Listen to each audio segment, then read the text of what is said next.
What the heck is that noise? Let's be honest. Everyone's heard that wheel bearing at least once. The wheel bearing lets your wheel spin smoothly with minimal friction. It's packed with grease and sits inside the hub assembly. Over time, water, dirt, and potholes turn that grease into sandpaper. Result?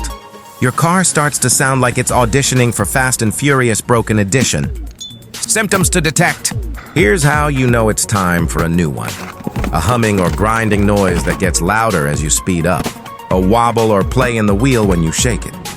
ABS light sometimes joins the party for no reason. Ignore it too long and that wheel could start doing its own solo tour.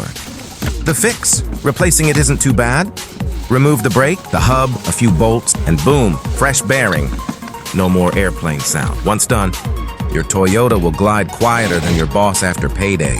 Saved another Toyota from sounding like a blender. Like if you've heard that noise before, comment what car you drive. Follow for more real mechanic fixes with zero drama.